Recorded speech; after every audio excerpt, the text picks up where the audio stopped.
There is no cutting from the camera. There is no fading of the audio. It simply sits there, weighty, awkward. There is a delay before a voice says something that is obviously not meant to be said aloud. The kind that is too long. The kind that alerts you when something unpleasant is about to happen.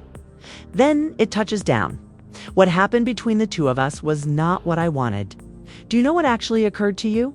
No, I'm not. Or what are you able to discuss? I can discuss it, but I have no idea what actually occurs. Transpire. The space moves. The tone shifts. What begins as a casual contemplation abruptly solidifies into criticism, annoyance, and something even more profound. The breathing, the pace, and the manner the words "stop being careful" are said all convey it. Moments ago, this wasn't meant to become this. The story sounded almost innocent. A night out, a birthday. A lighthearted justification for not understanding what actually transpired. However, the energy then shifts. With a tightened voice, the speaker leans close and calls out what they say was deception, fabrications, and a skillfully constructed story designed to work effectively online. What happened between you and me was not what I wanted to happen. I hope we could return. The internet began to take notice at that point, as it was no longer just a night out. It had to do with what was spoken in public, what was inferred, and who was subtly pulled into a narrative that they had never consented to. Viewers became aware of the tension beneath the words as the video spread. The annoyance wasn't arbitrary. It was constructed. Years of sidelong glances, awkward encounters, and an increasing feeling that something was being rewritten history in real time. The line that altered everything then appeared. The charge that this was deliberate rather than a result of confusion. That the public narrative did not accurately reflect what transpired behind closed doors. That identities were purposefully omitted. That in order to evade accountability, information were being softened just enough. Suddenly, Mendeecees' name was no longer merely lingering in the background. Because at that point, the tale shifted from being about emotions to being about credibility. Who knew what? Who was present and why? The reality was still not entirely apparent months later. Additionally, the speaker makes a final suggestion that completely upends the scenario. Just when the tension is at its highest, one that implies the true tale might never have been revealed at all. At first, the transition occurs silently. There is only a tightening of the voice, a longer delay between sentences, and the obvious feeling that the speaker has reached the limit of patience. No dramatic music cue, no abrupt revelation. What began as an effort to clarify becomes something more serious, a reckoning that has been developing for several months. Almost instantly, the essence of the frustration becomes apparent. This has nothing to do with rumors. It has to do with storytelling command. The speaker claims that Tamar's words aren't the only problem. It's when and how she said it. The suggestion that she was unaware of what had occurred, that everything lacked clarity, perplexing and enigmatic. That's what set off the reaction. Due to his perspective, there was absolutely nothing enigmatic about that evening. Do you know what actually occurred to you? No, I'm not. The fuse was lighted by that line. He clarifies the issue. Is there a gap created when someone says, "I don't know what happened," while hinting at something serious?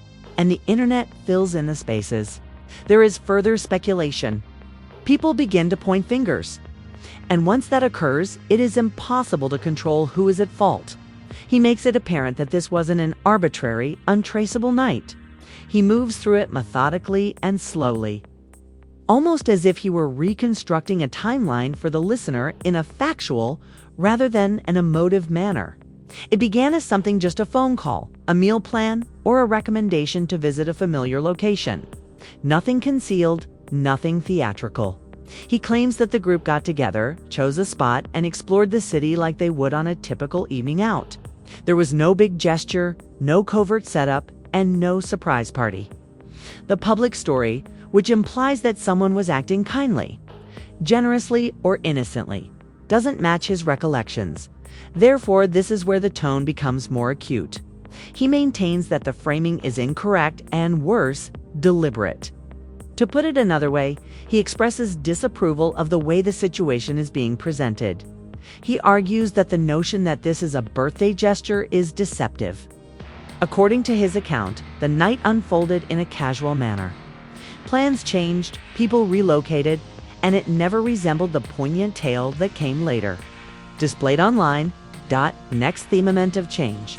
He claims that the outing itself wasn't what really concerned him. It was what occurred online, creating chaos, uncertainty, and drama. What transpired later is what it was. They woke up in a pool of blood and nearly died, according to the way certain interactions were later recalled. I didn't play it during this interview, but when you're going online, you claim to have nearly died when you woke up in a pool of blood. Interpreted the connotation that pervaded the quiet. The way you used social media while you were at home with David or someone else, you answered no when they stated, "We need to call an ambulance." I turned into an evidence-free courtroom. Additionally, this is where DC's name starts to take center stage, because, in the speaker's words, the discomfort wasn't sudden. Let's act in this manner. I was never at ease, which was one of the issues with this entire situation. Tamar. He claims that it stemmed from behavior that unnerved him long before there was any controversy. Went public. He talks of times when boundaries seemed hazy, closeness seemed deliberate, and energy changed in ways that weren't comfortable. He says, in paraphrase, that the closeness of the contacts made him uneasy. He describes how they moved and how the night went. Locales, how plans were constantly changing, and how despite his personal disinterest, he went along. He claims that something became more apparent to him as the evening went on. He was out of the picture now. Here, the narrative takes a darker turn. It is due to exclusion rather than violence or conflict. When the night is really uncomfortable, he explains, "All right now, Mendeecees and his best friend are the ones that went upstairs with you. So if anyone knows what happened to your blasted teeth, it's them. I'm not sure if they ran your head through and underscore your ass from behind." The evening came to an end. He decided that presently feels crucial. He didn't head upstairs.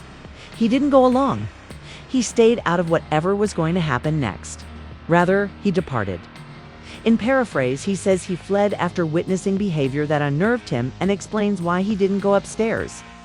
That choice becomes significant later on because it's the boundary between what he knows and what he won't conjecture about. However, others eventually exploited that same choice against him.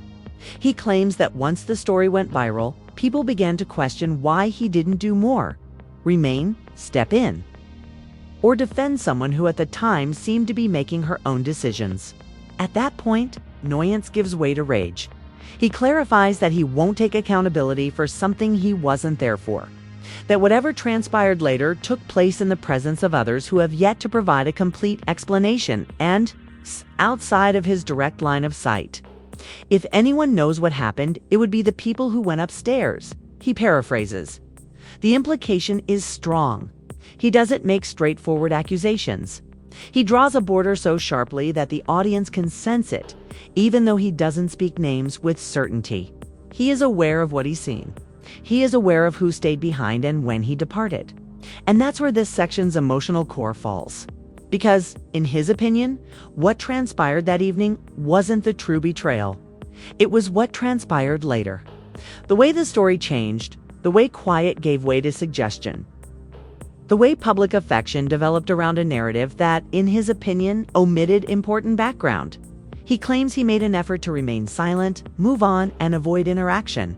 But when silence is no longer an option, when someone goes online and suggests they almost died, claims they woke up hurt without understanding why, or lets rumors go unchecked. At that point, the story is no longer confidential. One thing is evident by the end of this section. Whatever took place, personal turmoil is no longer the only thing going on that evening.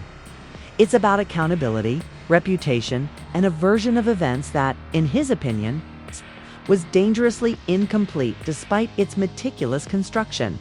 At the height of the suspense, he starts to explain why this story affected more people than just himself, which causes the focus to change.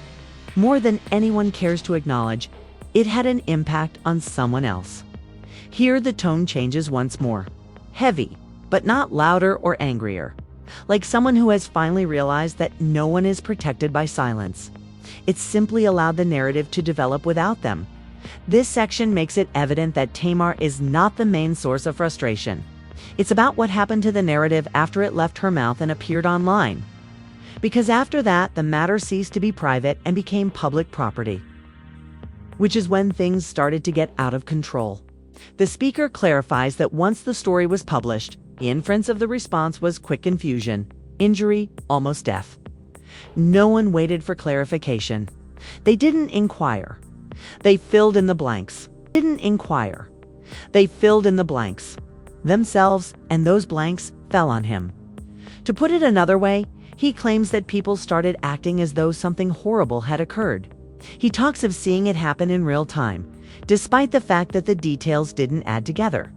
The remarks, messages, conjecture. And individuals drawing conclusions from bits and pieces of a story that, in his opinion, was never told in its entirety. Additionally, it wasn't just the false information that troubled him the most, it was the quiet that ensued because, in his opinion, the sensible course of action for someone who genuinely didn't know what had happened to them would have been to find out. Ask questions, seek clarification, contact authorities or medical professionals. Avoid hinting at something disastrous, and then let the internet take care of the rest. At that point, his incredulity gives way to outright annoyance. Express your annoyance. He highlights the inconsistencies. The narrative goes that she was hurt and disoriented when she woke up. She then claims that she was aware enough to decline medical care to refuse an ambulance in order to make choices. In paraphrase, he mentions that she told him she didn't want an ambulance. There is a mismatch between those two. And because it's now more than just story, the emotional weight increases at this point. It has to do with responsibility. Discusses what happens when a public figure makes an ambiguous, fallacious concerning statement and then retreats while others deal with the consequences. He claims that being portrayed as irresponsible, contemptuous, and unconcerned about what transpired wounded him the most. Even though he actually withdrew himself since the circumstance unnerved him. At that point, he returns to that evening. Again, not to reiterate specifics, but to emphasize a crucial point. He departed. He didn't head upstairs. He did not remain behind. He avoided getting involved in something that already made him uncomfortable. However, that absence turned into proof of guilt rather than distance in the court of public opinion. One of the most poignant passages in the entire text follows. He claims that those who were still there are the ones who really understand what transpired after the door closed, not him. But there? In other words, those who walked upstairs are the ones who would be aware of what transpired. The implication is acute. However, he never goes so far as to make accusations. He frames it as logic instead. You cannot be accountable if you were not present. You can't explain what transpired after you departed. Nevertheless, he is the one being questioned. That's where the fury comes back, drained rather than exploding. The kind of rage that results from being blamed while others remain mute. He discusses the evolution of the tale on the internet, how blogs became aware of it, how commentary channels used it, how people began categorizing him, analyzing his statements and attributing intentions. He claims he didn't. And the one person who, in his opinion, ought to have put an end to it all. Did he not clarify that at any point? A straightforward explanation could have put an end to the conjecture. A boundary, a correction, or a declaration that nothing occurred. Rather, the story was given room to breathe, develop, and change. At that point, he says something that makes it clear that this pattern is not new. He recommends that has previously tended toward confusion rather than clarity. That mystery, drama, and attention seem to follow her. Additionally, he refrains from referring to it as purposeful. Makes it apparent that he thinks it's a habit. He remarks in paraphrase that she often causes uncertainty and drama. What is painful to public outcry, however, isn't what worries him the most.